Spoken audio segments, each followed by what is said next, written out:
Hi, and welcome back to Fedmail. Good to see you on this chilly Friday afternoon. Shabbat Shalom.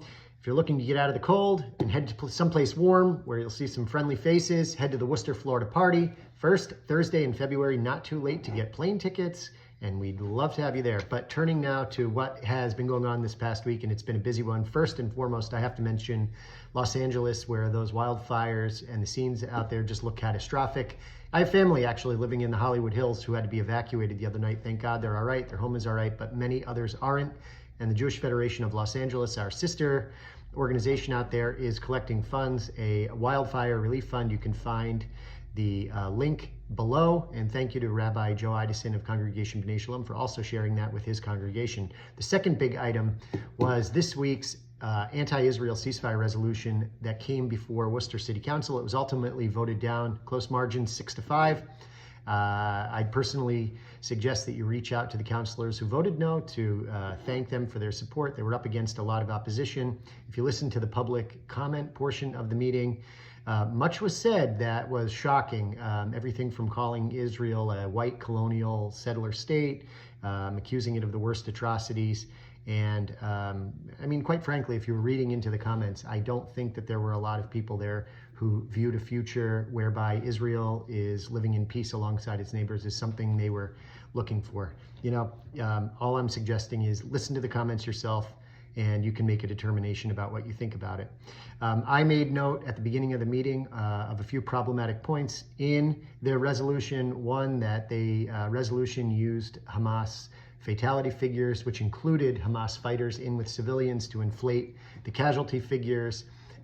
It called for an end to U.S. aid to Israel, which I said would be problematic for regional stability, and problematic is an understatement. It would imagine a situation where Israel wasn't able to shoot down the ballistic missiles from Iran or the thousands of drones and UAVs and rockets that have been fired, and instead those, God forbid, hit population centers. You'd have a greatly escalated war. I noted that the timing of this, with Hamas greatly diminished, leaderless, and surrendering in mass throughout Gaza, didn't make much sense. It would be giving them an opportunity to regroup and to take more territory back, which would again prolong the war. And lastly, I said most egregiously, the resolution referred to the hostages held in Gaza and the prisoners held in Israel on terrorism charges in an equal way, calling for a swap,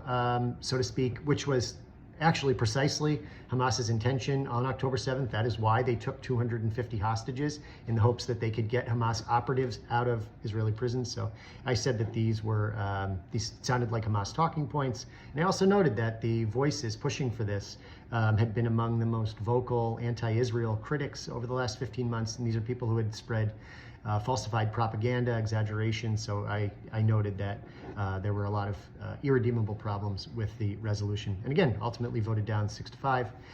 You can find out more information below. And again, I personally suggest you reach out to the city councilors. Great.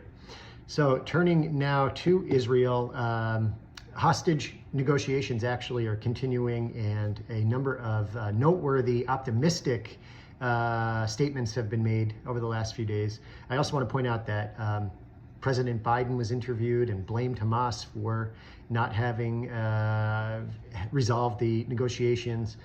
President Clinton has been giving press conferences over the last few weeks about that, in a similar vein.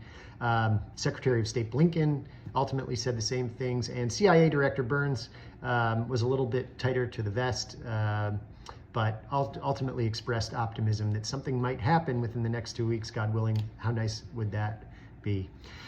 Also, the U.S. House of Representatives voted to sanction the ICC, the International Criminal Court, which of course had issued arrest warrants for Yoav Gallant and Prime Minister Netanyahu and Hamas leaders who are no longer living.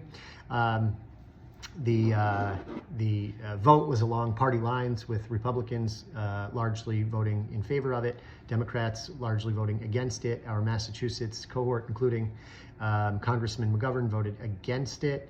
and I think there were 40-something Democrats who voted with the Republicans on that bill. In Israel, there are two big contentious points taking place in the country, civilly local, within the country. That is the judicial overhaul bill, which has been brought forward again, and Haredi draft bill. And earlier this week, there were Haredi communities and IDF soldiers who had confrontations over this Haredi draft bill. And lastly, Yemen, with Iran greatly weakened, Hezbollah also diminished and weakened, and Hamas on the last vestiges of Hamas rule in Gaza, hopefully.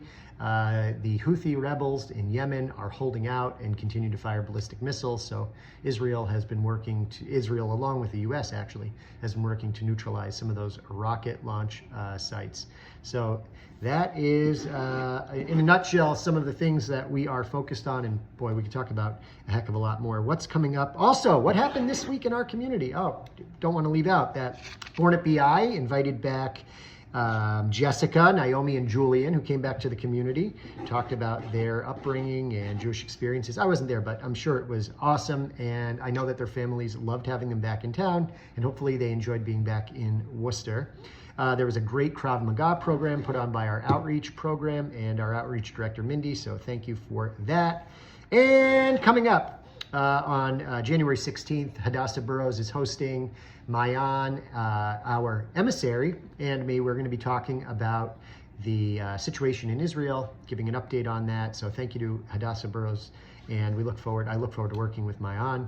BI has a Racial Justice Shabbat coming up on the 18th, and on the 25th, the JCC Film Fest kicks off that night, and the following day, the Black Jewish Alliance is putting on Songs of Hope 4, the fourth iteration of this great concert where you have the top acts in the area from the respective communities performing, and that is on the 26th. That's the concert.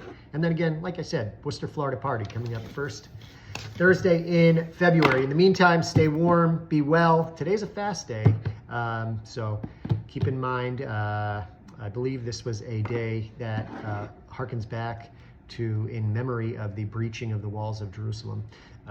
So here we are. Let's hope for better days ahead, and let's hope that we see some the optimism that we've heard from these negotiations comes to fruition. Thank you again for supporting Jewish life in Central Mass and around the world. Shabbat Shalom. Bye-bye.